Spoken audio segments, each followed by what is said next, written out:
Okay, today we're going to be looking at creating, or more simplified for the lower level tasks here, looking at a coin and producing an ellipse. So we've got the coin here, we've done the measurements, it's pretty much square. So what we can do is actually draw out the actual dimensions, which were roughly 18 by 18, see on here. And obviously keep them nice and straight here, like so. Down the bottom here like that. Again, get your diagonals and verticals and horizontals spots on, as we've done with our squaring up. And obviously we've marked red line horizontally, that, and blue line up here. Let's do it like so. Now what we're going to do is look at the way we construct the ellipse. So what we'll probably do here is to beam in slightly, go into that corner there, and basically what we were doing was plotting to get this ellipse correct. So first of all, you put number 1 here, create a red dot, and you put the number 2 here. And then what you do is you take number 2 and you hang it from this axis here, as we've said before. And then where the centre is, you have to put a blue dot. Now, the irony is here, is the blue and the red are in exactly the same position. It's the only time it'll ever happen, because that's exactly what's happened there, because the sides are exactly equal. So then what you have to do is to look, it's almost like a compass line. We've got a compass here, but you just have to plot, so you can see the blue has to go on the blue line and the red on the red line. So basically they're not moving. They are not moving at all. And what you're doing is plotting the blue and the red on the same point.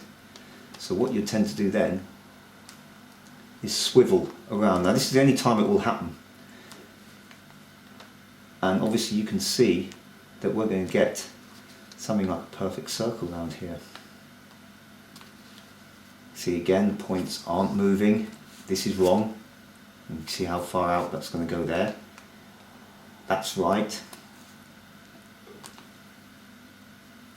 And because they're on the same central axis, basically what's happening, you can see here, just swinging around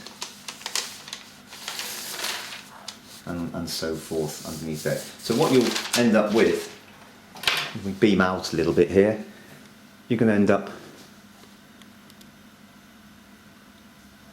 with a basic perfect circle when all the dots are plotted like I've done there.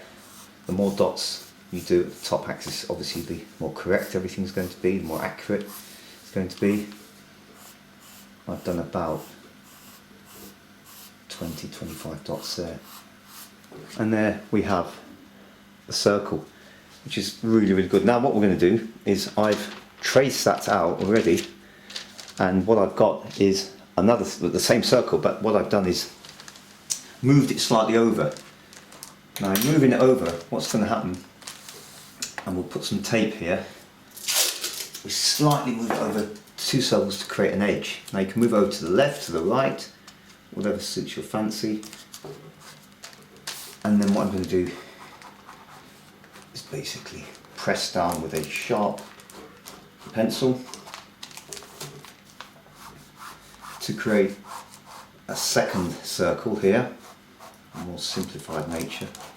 Doing those long elongated ellipses, some students find this quite difficult. Now this can apply to a wheel, can apply to a plate, can apply to anything quite circular, not necessarily confined to being a coin.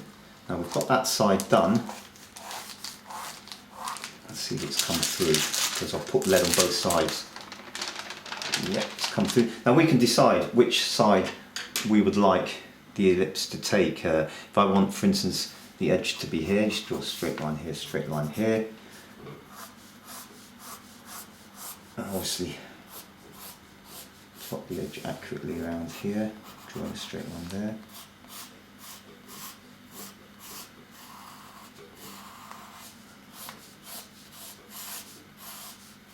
And then if that was to be the case there, then I would in fact get rid of the other part of the ellipse.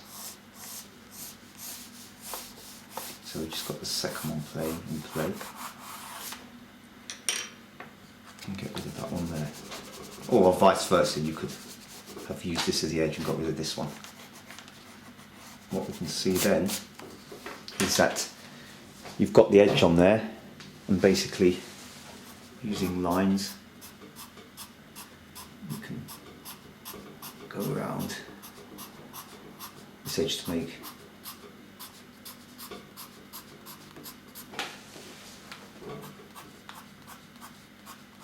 the edge of a coin or the edge of a wheel.